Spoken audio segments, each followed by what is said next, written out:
प्यारे बच्चों, आपका दिन मंगलमय हो। अगर आप नए हैं तो इस चैनल को सब्सक्राइब कर लें। आज हम शुरू करेंगे रेडियो नाटक के बारे में अगला पार्ट। पाठ का नाम है कैसे बनता है रेडियो नाटक। हमने देखा कि रेडियो नाटक के लिए कहानी का चुनाव करते समय हमें 3 मुख्य बातों का ख्याल रखना है। कहानी सिर्फ घटना प्रधान न हो, उसकी अवधि बहुत ज्यादा न हो तथा पात्रों की संख्या सीमित हो। पात्र सीमित संख्या में होने चाहिए। अब आती है बारी रेडियो नाटक लिखने की। जैसा कि पहले भी जिक्र हुआ था, मंच का नाट्य लेख, फिल्म की पटकथा और रेडियो नाट्य लेखन में काफी समानता है। सबसे बड़ा फर्क यही है कि इसमें दृश्य गायब हैं। इसका निर्माण भी ध्वनि प्रभावों और संवादों के जरिए करना होगा। यहाँ एक बात और समझ लीजिए, ध्वनि प्रभाव में संगीत भी शामिल है। अपनी बात को और बेहतर ढंग से समझने के लिए एक उदाहरण की मदद लेते हैं। मान लीजिए दृश्य कुछ इस प्रकार का है। रात का समय है और जंगल में 3 बच्चे राम, श्याम और मोहन रास्ता भटक गए हैं। फिल्म या मंच पर इसे प्रकाश, लोकेशन या मंच सज्जा, ध्वनि प्रभाव और अभिनेताओं की भाव भंगिमाओं से दिखाया जा सकता था। रेडियो के लिए इसका लेखन कुछ इस प्रकार होगा। कट 1 यानी कि पहला हिस्सा, जंगली जानवरों की आवाजें, डरावना संगीत। पदचाप होता है पैरों की आवाज। पदचाप का स्वर। राम कहता है, श्याम मुझे बड़ा डर लग रहा है, कितना भयानक जंगल है। श्याम, डर तो मुझे भी लग रहा है राम, इतनी रात हो गई, घर में अम्मा बाबू सब परेशान होंगे। राम, ये सब इस नालायक मोहन की वजह से हुआ है। मोहन की नकल करते हुए जंगल से चलते हैं, मुझे एक छोटा रास्ता मालूम है। श्याम चौंक कर, अरे मोहन कहाँ रह गया, अभी तो यहीं था। आवाज लगाकर, मोहन मोहन। राम कहता है लगभग रोते हुए, हम कभी घर नहीं पहुंच पाएंगे। श्याम, चुप करो, आवाज लगाते हुए, मोहन, अरे मोहन। मोहन कहता है, दूर से नजदीक आती आवाज, आ रहा हूं, वहीं रुकना, पैर में कांटा चुभ गया था। नजदीकी कोई पक्षी पंख फड़फड़ाता, भयानक स्वर करता उड़ जाता है। राम चीख पड़ता है। राम कहता है, श्याम बचाओ। मोहन कहता है, जो नजदीक आ चुका है, डरपोक कहीं का। राम कहता है डरे हुए स्वर में, वो क्या था। मोहन कहता है, कोई चिड़िया थी, हम लोगों की आवाजों से वो खुद डर गई थी। 1 नंबर के डरपोक हो तुम दोनों। श्याम, मोहन रास्ता भटका दिया, यानी कि उसने जो है रास्ता गलत बता दिया, भटका दिया। अब बहादुरी दिखा रहा है। ये दृश्य इसी तरह चलेगा।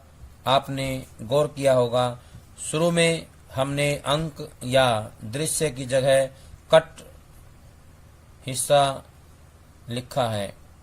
दरअसल रेडियो नाटक में दृश्य नहीं होता, इसलिए उसकी बजाय अंग्रेजी शब्द कट लिखने की परिपाटी है। परिपाटी होता है परंपरा। वैसे ये इतना महत्वपूर्ण नहीं है। आप अलग अलग दृश्यों या हिस्सों को अपने तरीके से दर्शा सकते हैं। महत्वपूर्ण है संवाद और ध्वनि प्रभाव। हमने शुरू में ही ध्वनि प्रभावों से जंगल या किसी खुली जगह का संकेत दे दिया है। फिर राम भी अपने संवाद में कहता है, कितना भयानक जंगल है, अर्थात ये लोग इस समय जंगल में हैं। ये बात श्रोता को मालूम हो गई है। अब श्याम अपने अगले संवाद में, इतनी रात हो गई, अर्थात स्थान जंगल, समय रात का। अगर हमें समय और ज्यादा स्पष्ट करना है तो श्याम का संवाद कुछ इस प्रकार हो सकता था, रात के 12 बज गए हैं, घर में अम्मा बाबू सब परेशान होंगे। तात्पर्य यह है कि आप संवादों के द्वारा दृश्य का देश काल स्थापित कर सकते हैं। बस शर्त यह है कि वो स्वाभाविक होना चाहिए, जबरदस्ती ठूसा हुआ न लगे। मसलन श्याम अगर ये संवाद कहे, राम रात के 12 बजे हैं और मुझे डर लग रहा है, साफ दिखाई देता है कि मात्र सूचना देने के अंदाज में संवाद लिखा गया है। हम आगे देखते हैं कि दृश्य हमें और क्या क्या जानकारी दे रहा है। 3 दोस्त हैं, राम, श्याम और मोहन। तीनों कहीं से वापस आ रहे थे। मोहन ने सुझाव दिया कि उसे जंगल से होकर जाने वाला कोई छोटा रास्ता पता है। तीनों ने जल्दी घर पहुंचने की ललक होता इच्छा में वो राह पकड़ ली और अब भटक गए हैं। हमें यह भी पता चलता है कि सबसे ज्यादा डरा हुआ राम है। डर श्याम को भी लग रहा है, लेकिन वो उस पर काबू करने की कोशिश कर रहा है, प्रयास कर रहा है। तीनों में सबसे बेफिक्र मोहन है। रेडियो नाटक में पात्रों संबंधी तमाम जानकारी हमें संवादों के माध्यम से ही मिलती है। उनके नाम, आपसी संबंध, चारित्रिक विशेषताएं, ये सभी हमें संवादों द्वारा ही उजागर करना होता है। भाषा पर भी आपको विशेष ध्यान रखना होगा। वो पढ़ा लिखा है कि अनपढ़, शहर का है कि गांव का, क्या वो किसी विशेष प्रांत का है, उसकी उम्र क्या है, वो क्या रोजगार धंधा करता है। इस तरह की तमाम जानकारियां उस चरित्र की भाषा को निर्धारित करेंगी। फिर पात्रों का आपसी संबंध भी संवाद की बनावट पर असर डालता है। एक ही व्यक्ति अपनी पत्नी से अलग ढंग से बात करेगा, अपने नौकर से अलग ढंग से, अपने बॉस के प्रति सम्मान पूर्वक रवैया अपनाएगा, तो अपने मित्र के प्रति गर्मजोशी से मिलेगा। मित्र के प्रति उसका बराबरी और गर्मजोशी का व्यवहार होगा। ये सब प्रकट होगा उसके संवादों से। यूं तो ये सब कुछ फिल्म और मंच के लिए लिखे गए संवादों पर भी लागू होता है, लेकिन रेडियो क्योंकि मूलतः संवाद प्रधान माध्यम है, इसलिए यहाँ इसका खास ध्यान रखना होता है।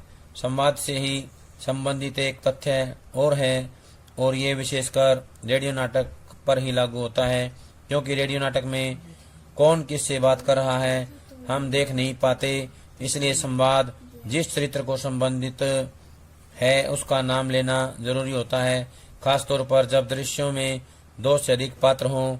इसके अलावा रेडियो नाटक में कई बार कोई पात्र विशेष जब कोई हरकत, कोई एक्शन करता है तो उसे भी संवाद का हिस्सा बनाना पड़ता है। उदाहरण के लिए, हमारा चरित्र पार्क में है और उसे बेंच पर बैठना है, तो उसका संवाद कुछ इस तरह का होगा। कितनी गर्मी है आज पार्क में, चलूं कुछ देर इस बेंच पर बैठ जाऊं। और वो आह की ध्वनि करता बेंच पर बैठ जाता है। उपरोक्त लिखी बातों को और बेहतर ढंग से समझने के लिए हम जगदीश चंद्र माथुर जी के नाटक के एक अंश को रेडियो नाटक में रूपांतरित करते हैं। हास्य भाव को पेश करने वाला संगीत मध्यम पड़ता है। अधेड़ उम्र के बाबू राम स्वरूप का स्वर उभरता है। बाबू कहते हैं, अबे धीरे धीरे चल। लकड़ी के तख्त की दीवार से टकराने की आवाज। बाबू, अरे अरे, एक तख्त बिछाने में ड्राइंग रूम की सारी दीवारें तोड़ेगा क्या? अब तख्त को उधर मोड़ दे।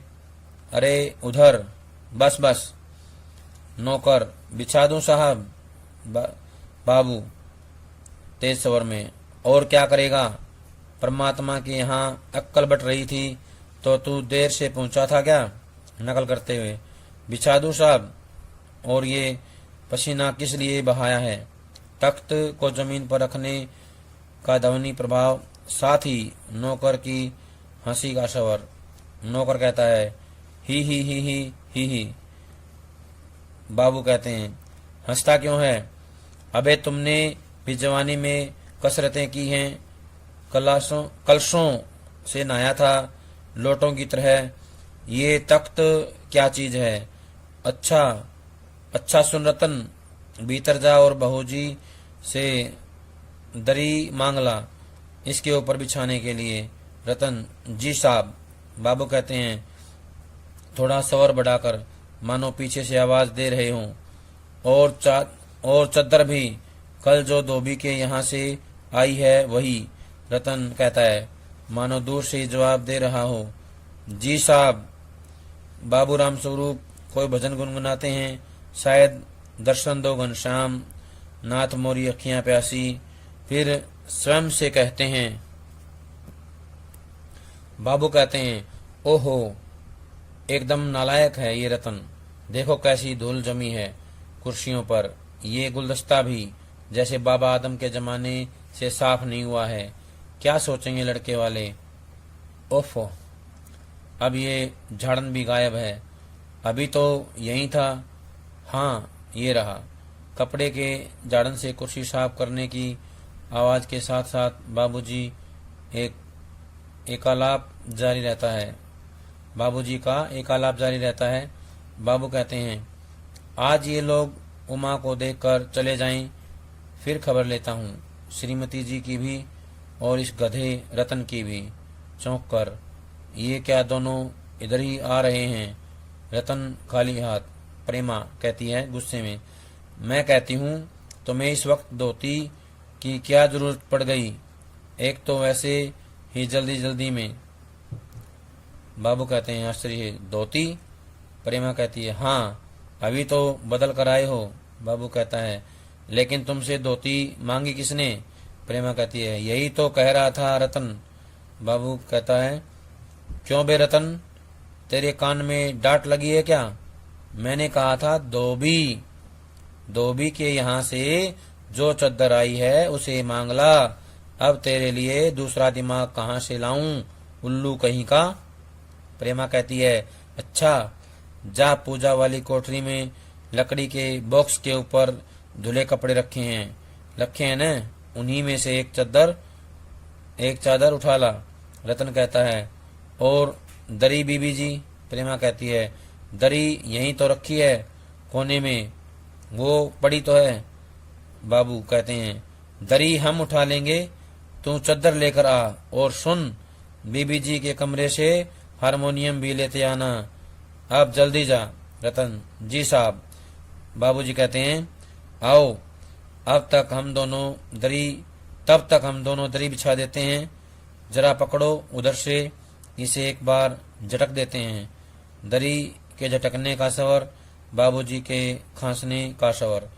बाबूजी कहते हैं खांसते खांसते, ओहो, कितनी गर्द भरी है इस दरी में। ये दृश्य इसी तरह चलता रहेगा। अब देखा जाए तो नाटक के आलेख और रेडियो के आलेख में कोई खास फर्क नजर नहीं आएगा, लेकिन कुछ छोटे छोटे अंतर हैं और यही अंतर रेडियो नाटक के लिए काफी महत्वपूर्ण बन जाते हैं। हम बताएं, इससे बेहतर होगा आप स्वयं ही दोनों दृश्यों की तुलना कीजिए और दोनों आलेखों में क्या क्या अंतर हैं उन्हें खोजिए। ये भी समझने की कोशिश कीजिए कि ये अंतर क्यों हैं। प्यारे बच्चों, आज जो काम करवाया है सभी इसको कापी में लिख करके याद करेंगे। सभी का बहुत बहुत धन्यवाद।